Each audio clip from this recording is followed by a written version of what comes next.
It was a perfectly ordinary day. I was walking on a mountain path, not far from a little town called Stollengarten. I met a man who appeared to be a shepherd. On the tip of his nose there was a lentil. Can you imagine that? A lentil on the tip of somebody's nose. Not anybody. Not just someone you see in the high street and you think, oh, what is that? Is that a bogey? Is it a minute parachutist? Arrived out of the blue and they haven't noticed yet, so soft was his landing on their proboscis. No.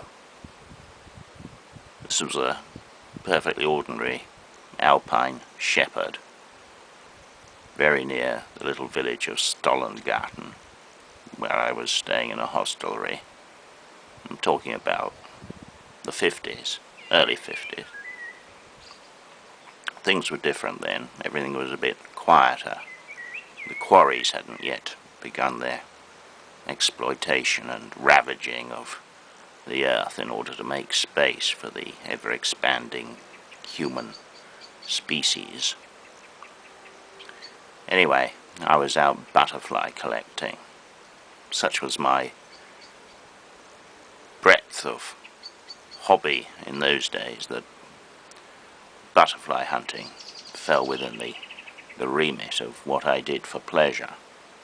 I used to catch them in an old fishing net, one of those ones on the end of a rod, you know, chloroform them, pin them up. I did it all out there in the wild, in situ. It was the only way really, because when they recover from the chloroform, i.e. when they're dead, the alpine air crispens them.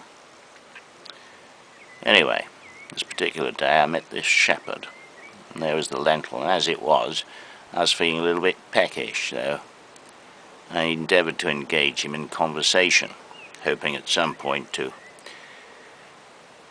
direct his attention elsewhere and flick the lentil off his nose and catch it in the butterfly net.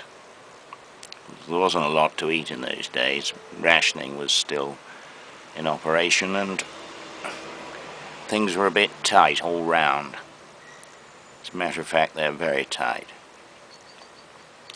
I'd said goodbye to an enemy, my wife. She was down in Stollengarten shopping for handbags.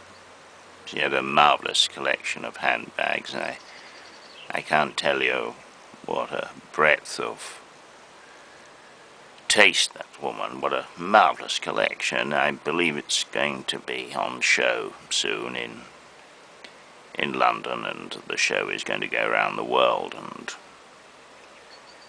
anyway, the handbag collection, I think it's called. Anyway, this particular day I was absolutely starving. I'd forgotten to take out my packed lunch, which Christine Boyer had fixed for me. She was the manageress of the hostelry and ran it very well, but on this particular occasion I forgot to take my packed lunch, and there was this wonderful, seemingly cooked lentil on the tip of this shepherd's nose. I started chatting with him in my best German,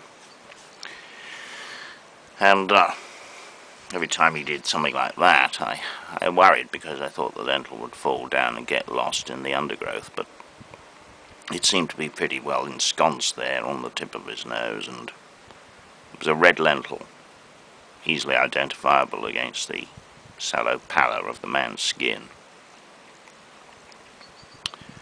Just then, after I'd greeted him and so on and admired his flock, a biplane flew overhead, and I thought, well, there we are, this is my opportunity.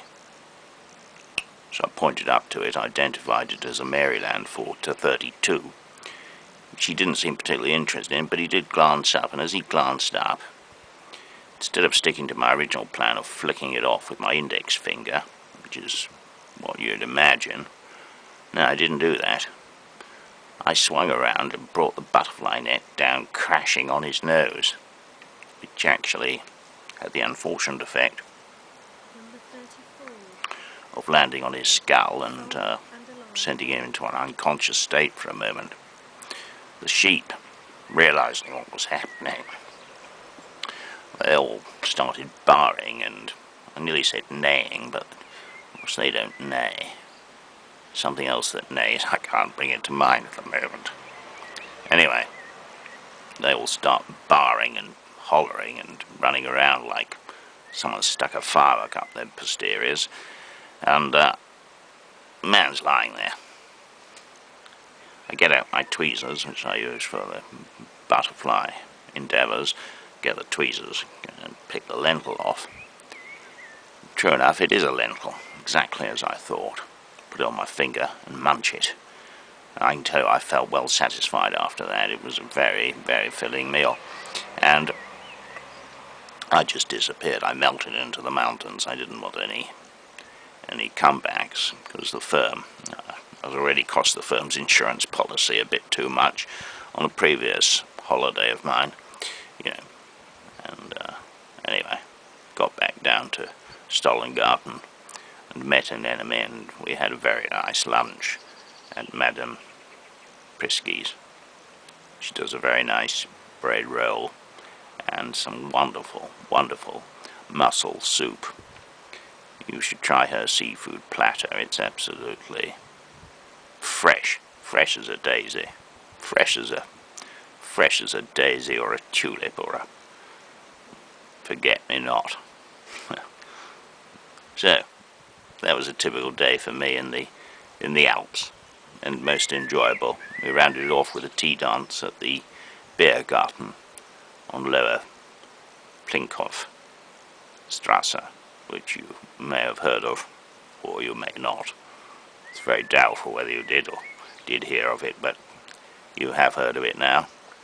So if I refer to it again as the Lower Plinkhoff Tiergarten, you know exactly what I mean, because you will have heard of it before, because I mentioned it a moment ago. Good. Part 2 of your holiday guide to Europe begins next week. Until then, goodbye.